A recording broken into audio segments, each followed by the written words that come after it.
Bonjour et bienvenue dans cette vidéo consacrée à Diplan L. Dans ce tutoriel, nous allons découvrir les outils de dessin. Donc avec Diplan L, vous allez avoir la possibilité de créer des points, des lignes, des cercles, des ellipses, des arcs de cercle et des polylignes. Alors on retrouve une partie de ces fonctionnalités dans la barre d'icônes. Celles qui ne sont pas présentes peuvent bien entendu être ajoutées avec la fonction fichier configuration barre d'icônes. Vous retrouverez l'intégralité des fonctionnalités depuis le menu dessin. On retrouve toutes les fonctions que je viens de citer. À savoir que les autres éléments de dessin tels que les hachures, texte et cotation sont aussi possibles, mais seront abordés dans d'autres tutoriels. Alors lors de la création d'un premier élément de dessin, là je vais prendre l'outil ligne par exemple. Donc je sélectionne un premier point et vu que c'est le premier élément de dessin que je crée dans cette zone de plan, donc la zone de plan est identifiée par ce cadre jaune, donc délimité par tout ce cadre. On peut avoir plusieurs zones. Là, actuellement il y a deux zones de plan sur ce plan. Il y a la zone de dessin et la zone de cartouche qui est désactivée. Donc automatiquement j'ai cette fenêtre d'échelle qui s'ouvre puisque on va renseigner des valeurs à l'échelle 1. Par contre, pour s'afficher sur un format A4 ou sur le format choisi, il faut bien évidemment définir l'échelle du plan. Donc, par exemple, ici, on va mettre l'échelle 1/50e. Donc ça, cette fenêtre, c'est les fenêtres de coordonnées du point qu'on a sélectionné précédemment. Là, je vais annuler, c'est juste pour vous montrer à quel endroit on peut modifier l'échelle à tout moment. Donc sous zone de plan, paramètres zone de plan, vous cliquez dans la zone et on retrouve donc l'échelle dans ce champ-là. Donc je rappelle mon outil ligne, je clique à l'endroit souhaité, peu importe où je peux modifier les coordonnées si besoin. Et là, première possibilité qui s'applique aussi aux autres éléments de dessin, je vais pouvoir orienter l'extrémité de ma ligne avec les flèches de direction. Donc par exemple, flèche de droite, et là je vais pouvoir renseigner donc ma distance. Donc cela s'applique aussi vers le haut, bien évidemment. Flèche de gauche et flèche du bas, vous remarquerez qu'à chaque fois, il me rappelle la dernière valeur saisie. Dès l'instant où j'ai fini de sélectionner mon contour, j'effectue un clic droit pour quitter la sélection de points. Par contre, je suis toujours dans la fenêtre, dans la fonction de création de ligne.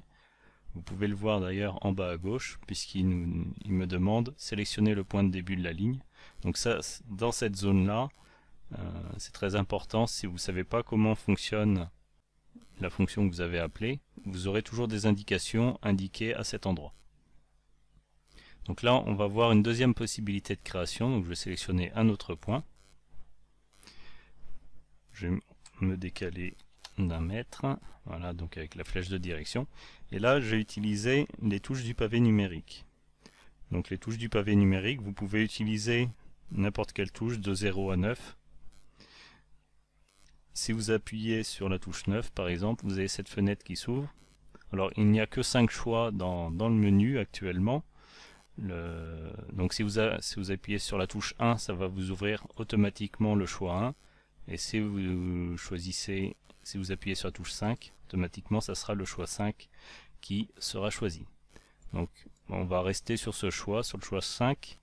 Donc qui nous permet de définir une longueur plus un angle par rapport à la ligne. Donc la ligne en fait c'est la ligne précédente. Si on commence une ligne, il va nous demander de sélectionner la ligne à partir de laquelle l'angle doit être appliqué. Alors vous avez une petite flèche de direction avec le signe plus et moins pour vous indiquer l'orientation en fait du côté positif. Donc là si je mets 45 degrés, ça sera 45 degrés dans le sens trigonométrique, c'est-à-dire inverse des aiguilles d'une montre. Si on met moins 45, à l'inverse, la ligne partira dans l'autre sens. Donc ça, c'est la deuxième possibilité qui est possible pour la création des éléments de dessin. Et dernière possibilité, c'est d'utiliser le clic milieu souris. Donc là, si vous appuyez sur le clic milieu, qui peut aussi s'appeler par Shift clic droit si vous n'avez pas de clic milieu, vous voyez qu'on a un menu qui s'ouvre, un menu contextuel, avec différentes possibilités. Donc là, on va pouvoir, par exemple, choisir point de référence. Donc dire par rapport à ce point, je vais me décaler. Là, il y a un deuxième menu qui s'ouvre. On a encore d'autres choix, donc par exemple relatif XY, et dire que je veux que ce soit par rapport au point choisi. Donc celui-là, là, que je viens de sélectionner. Je vais me décaler d'1 mètre en X. Le X est toujours horizontal et Y vertical. Donc me décaler de -1. Voilà, donc il s'est décalé d'un X et -1 en Y. Donc ça, ce sont les 3 possibilités que vous pouvez retrouver pour la création de vos éléments de dessin. Alors il y a encore une dernière possibilité, c'est l'accrochage aux objets. Par exemple, quand vous allez sur le centre d'une ligne, vous voyez qu'il vous propose le milieu. Alors si là ça bouge un peu parce que c'est ma souris qui est un peu rapide, mais vous avez un petit cadre qui s'affiche avec une infobulle avec le type de point qui est sélectionné. Donc l'extrémité. Vous pouvez aussi, enfin là c'est tout ce que l'on a pour l'instant, extrémité, milieu, mais il y a d'autres points d'accroche qui existent comme le centre d'un cercle. On peut aussi envoyer horizontalement ou verticalement sur une ligne. Là où perpendiculaire, vous avez, là on a perpendiculaire aussi, si je viens ici, on va avoir, alors on ne l'a pas activé, si vous n'avez pas activé tous les points d'accroche, vous pouvez les activer sous fichier, configuration, accrochage point, et là il faut bien penser à tout cocher, sinon ça ne sera pas proposé. Donc là on va retrouver aussi horizontal sur ligne, on a aussi vertical sur ligne. Donc ça ce sont pour les points d'accroche. Alors très important aussi, quand vous êtes dans une opération, si vous êtes trompé de point, vous pouvez utiliser la touche Z qui annule le dernier point sélectionné. Vous pouvez l'appeler autant de fois que vous souhaitez. Là j'ai créé qu'une seule ligne.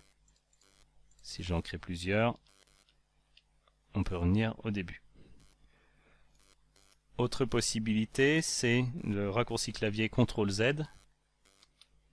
qui va vous permettre en fait de revenir en arrière. Ce qui correspond à la fonction annuler que vous retrouvez ici. Ces raccourcis étant paramétrables depuis la fonction fichier configuration raccourci clavier.